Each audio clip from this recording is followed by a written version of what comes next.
Hi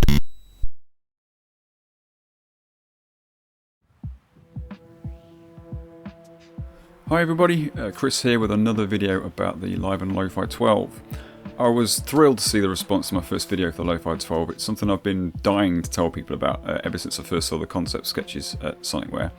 I'm not entirely unbiased because I do work for Sonicware behind the scenes and some sound design work, so please bear that in mind when you watch this, but I was really excited as soon as I saw this machine. It's something that plugs a lot of gaps in my studio in terms of hardware sampling. So I've been asked to come back and just demonstrate one or two more features, but I thought it would be a good idea to also clarify some of the things I've been asked quite a lot.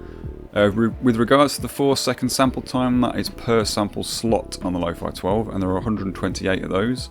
At the lowest quality, that's going to get you 8 minutes and 32 seconds total sample time, and at the high quality, 4 minutes and 16 seconds. But you can mix and match those qualities, so the total length you're going to get is somewhere in between those two numbers. There's no finger drumming mode on the Lofi-12. The way it's set up to work is a single sample is stretched across the whole keyboard and will just play chromatically. But we can have some fun with the stutter, which is the thing you saw in the intro.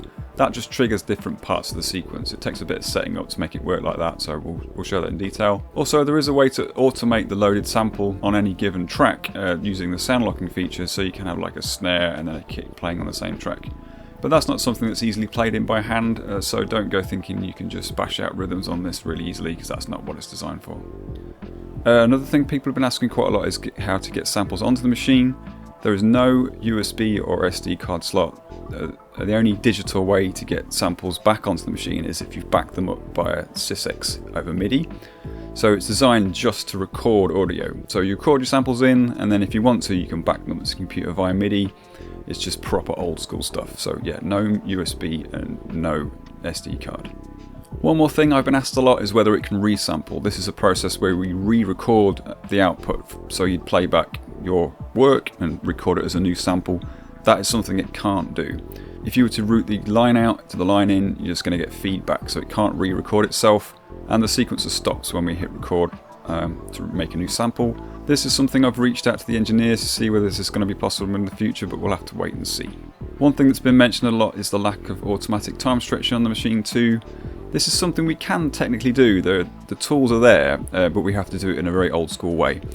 It's something I'll show you in a bit, but basically what happens is we automate this sample start position and trigger new notes, and in that way we can time stretch in a very coarse old school fashion.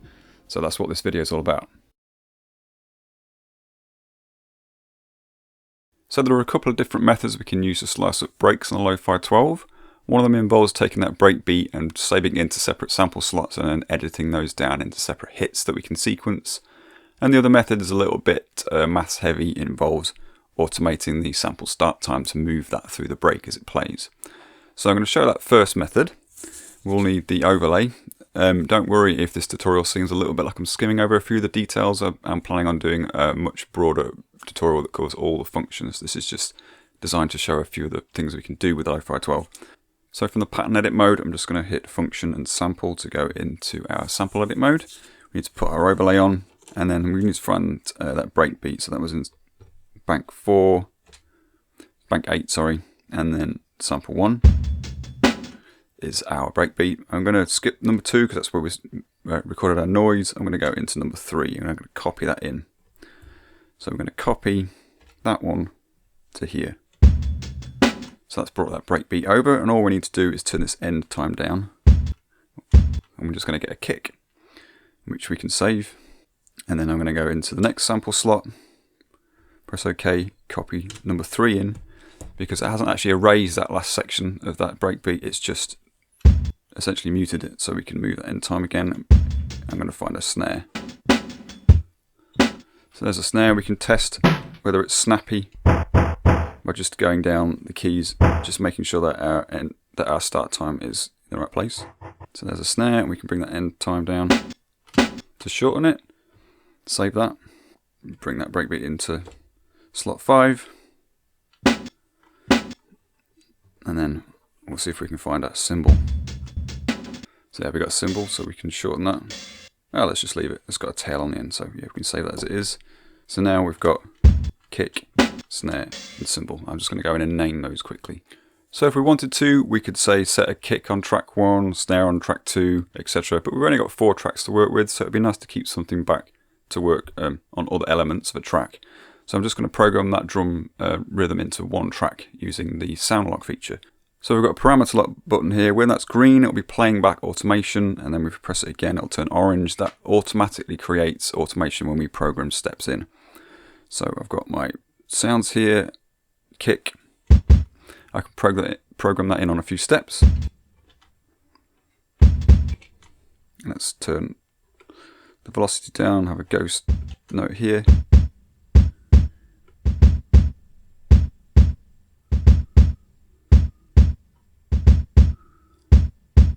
And then we can change our sound selection and program that onto different steps. So if I select snare,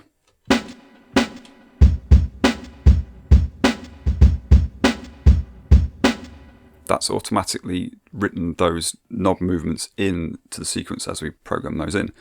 So I can now select a cymbal and program it here.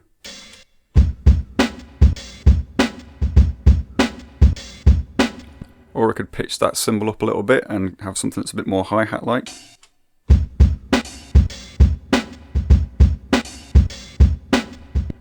So it just uses one voice as well. So every time a new sound is selected, it's going to mute that last one. So it works a bit like a mute group, but everything mutes each other. So it's like a sort of monophonic drum track as it plays through. So that also helps to preserve polyphony. Now we've programmed that in, we can change our tempo,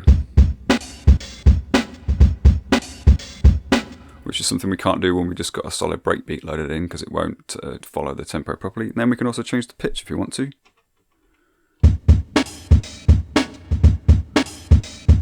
So there's lots we can do just by chopping up that one breakbeat. So that's our first method. So the other method works like this. We've got our breakbeat loaded in here. We can program a bunch of steps, and then for each of those steps we can set a sample start time so that it moves that sample start time as the sequence plays. But we've got to do a little bit of editing first, because the start time goes from 0 to 100% of whichever part of the sample we have set our start and end times to on the overlay.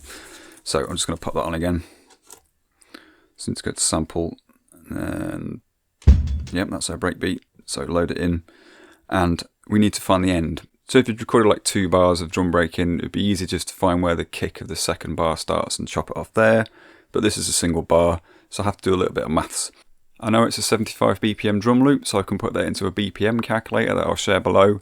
And that'll tell us how long that will be in seconds, which is 3.2 seconds. And then based on that, I can work out how much 3.2 seconds is of the 4 seconds maximum record time, which is 80%. I'll show my working. So it's easy to work out where percentages are on this, because it's from 0 to 9999. So if you think of that like a percentage which with an extra digit on the end, we need to be at 8,000. So if we were to go shorter, it's too short, so it's 8,000 will be the whole drum loop and no more. So I can save that in and back out. So now in our pattern edit mode, all we need to do is write all those steps with the same note, which is like that.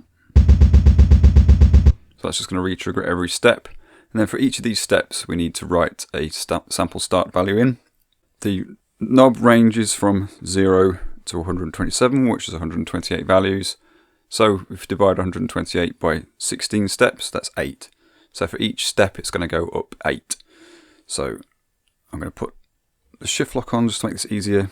The first one needs to be programmed as 0, and then 8, and then 16, 24, 32, and so on. So there you go, we can see we've started to build up. So I'll just program the rest in, and I'll skip that because it's a bit boring to watch. So now all the values are in, which I will make a note of down below, by the way, and show you how to work them out. We can just press play and it will sound like it did before. Which you may be wondering, what's the point? Well, we can change the tempo and do lots of other things to sort of get a kind of old school time stretch going. So we change the tempo. Pitch like we did before, and then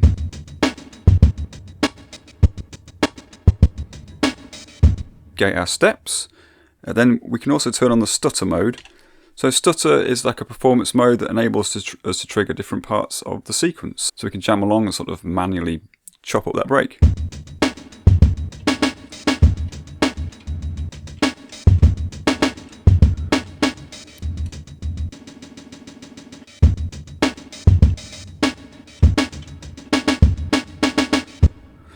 So, like I say, the tools are there. It's kind of old school. It's very choppy, but it's a way that we can get time stretch going, and we can use this for rhythmic content and melodic stuff. So, really old school.